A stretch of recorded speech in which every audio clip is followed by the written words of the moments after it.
जय माता दी दोस्तों। आज के इस वीडियो में हम आपको दुर्गा सप्तशती के 12वें और 13वें अध्याय के बारे में बताएंगे।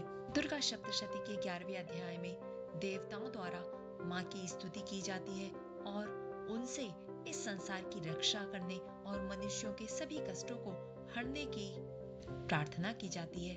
12वें अध्याय में माँ देवताओं से कहती है कि हे देवताओं, जो मनुष्य एकाग्र होकर श्रद्धा और भक्ति से मेरे सभी भी स्तोत्रों का पाठ करेगा, मैं निश्चित रूप से उसके सभी संकटों को दूर कर दूंगी। चाहे वो मधु और कैटभ का अंत हो, महिषासुर का वध हो, शुभ और निशुंभ का वध हो, जो भी कथाएं हैं जो मेरी महिमा को दर्शाती हैं, उन्हें जो भक्त एकाग्र होकर विशेष रूप से अष्टमी, चतुर्थी या नवमी के दिन सुनेगा या पढ़ेगा, उसे कभी भी कोई पाप नहीं होगा। पाप से उत्पन्न होने वाली विपत्तियां भी उसे कभी नहीं सताएंगी। उसके घर में दरिद्रता कभी वास नहीं करेगी और ना ही उसके प्रियजनों की कभी हानि होगी। ऐसा व्यक्ति किसी भी प्रकार के डर से मुक्त रहेगा। इसीलिए इस संसार को मेरी इन कल्याणकारी कथाओं को श्रद्धा और भक्ति से पढ़ना और सुनना चाहिए। मेरा यह महात्म्य जो तीनों प्रकार से कष्टों को दूर करता है, उसे पढ़ने से शांति और सुख मिलता है। जिस घर में मंदिर या स्थान पर मेरा यह स्तोत्र विधि पूर्वक पढ़ा जाता है, उस स्थान को मैं कभी नहीं छोड़ती और वहीं पर मैं सदा निवास करती हूँ।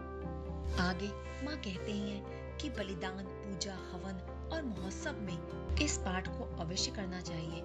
इसको अवश्य पढ़ना या सुनना चाहिए। अगर कोई भी व्यक्ति श्रद्धा से बिना पूरी जानकारी के भी पूजा करता है तो उसे मैं स्वीकार कर लेती हूँ। हर साल की जो महापूजा होती है, उसमें अगर कोई इस महात्म्य को सुनता है तो उसके सारे दुख और संकट दूर हो जाते हैं और उसे धन, सुख, संतान की प्राप्ति होती है।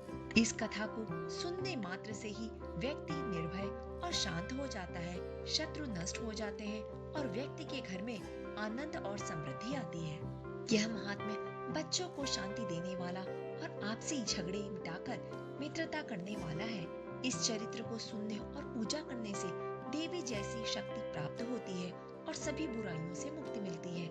यह महात्म्य दुख, बीमारी और युद्ध जैसे कष्टों से भी हमारी रक्षा करता है और इसको सुनने मात्र से भय मुक्त रहता है। अंत में माँ देवताओं से कहती है कि जो भी मेरी स्तुति करता है, उसे शुभ बुद्धि और कठिन परिस्थितियों से मुक्ति मिलती है।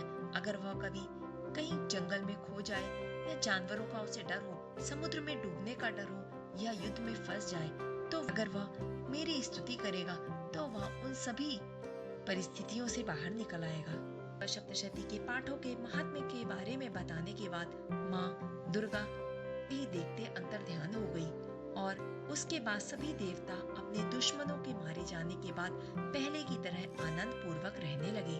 देवी बार बार प्रकट होकर संसार की रक्षा करती है, इसे मोह में डालती है, जीवन देती है और प्रार्थना करने वालों को समृद्धि प्रदान करती है। महाप्रलय के समय देवी महामारी का रूप धारण कर पूरे ब्रह्मांड में व्याप्त हो जाती है। वे समय समय पर महाकाली और महामारी का रूप लेकर प्रकट होती हैं और सृष्टि का निर्माण भी करती हैं। वे संसार की रक्षा करती हैं और मनुष्यों को उनके कर्मों के अनुसार फल देती हैं। अगर कोई फूल, धूप और गंध से उनकी पूजा करता है और स्तुति करता है तो देवी उसे धन और पुत्र प्रदान करती है और धर्म में शुभ बुद्धि देती है। अब हम दुर्गा सप्तशती के 13वें अध्याय के बारे में आपको बताने जा रहे हैं। दुर्गा सप्तशती के 13वें अध्याय में ऋषि मेधा राजा सूरथ और वैश्य से कहते हैं कि मैंने तुम्हें दुर्गा सप्तशती के महात्म्य के बारे में बताया। उनकी महिमा अपरंपार है। उनकी शरण में जाने से, उनकी पूजा करने से वह आपके सभी कष्टों को हर लेती है। अतः जो भी मनुष्य माँ दुर्गा की सच्चे मन से आराधना करता है, उनका पाठ करता है, माँ उस मनुष्य के सभी दुखों को हर के उसको सुख और समृद्धि प्रदान करती है और उसको मोक्ष की प्राप्ति होती है। माँ की माया से ही हम संसार रूपी भंवर में फंसे हुए रहते हैं और जब हमें इस चीज का ज्ञान हो जाता है कि माँ ही सब कुछ है, वो सबसे ऊपर है, तो हमें मृत्यु के पश्चात मोक्ष की प्राप्ति होती है। इसीलिए हे राजन, तुम दोनों माँ दुर्गा की शरण में जाओ और उनसे प्रार्थना करो। वह तुम्हारे सभी कष्टों को हर के तुम्हें मोक्ष प्रदान करेंगी। महर्षि मेधा राजा सूरत और वैश्य से कहते हैं कि देवी बहुत ही शक्तिशाली है। उनके प्रभाव से सभी प्रभावित होते हैं। भगवान विष्णु की माया से ही हर कोई मोहित हो जाता है। राजा को उन्होंने सलाह दी कि तुम दोनों देवी की शरण में जाओ, क्योंकि वही मोक्ष और सुख प्रदान करने वाली है। वही तुम्हारे सभी दुखों को हर लेंगी।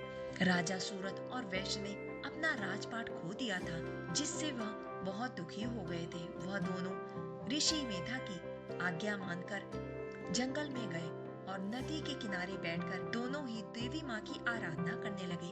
उन्होंने देवी की एक मूर्ति बनाई और फूल, धूप, दीप तथा हवन से उनकी पूजा शुरू की।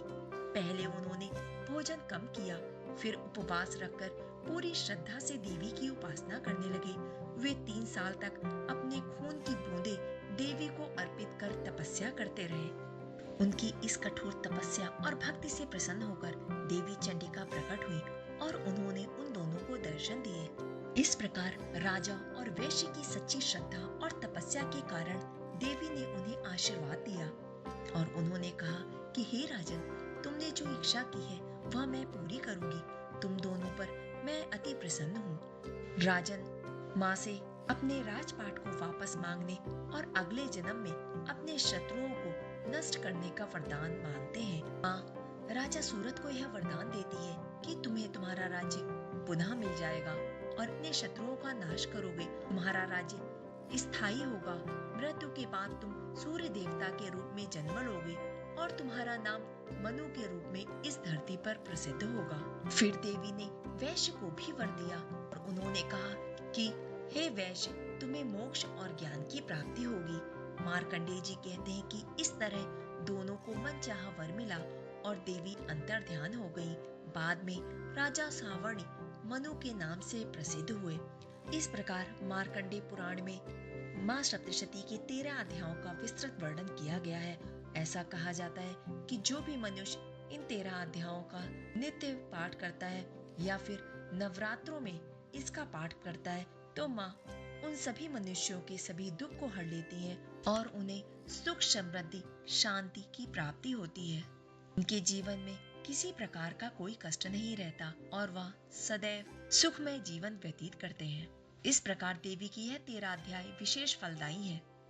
अगर आपको यह जानकारी पसंद आई हो तो आप मेरे वीडियो को लाइक, सब्सक्राइब, अपने दोस्तों और फैमिली मेंबर्स के साथ शेयर अवश्य करें और कमेंट में जय माता दी अवश्य लिखें।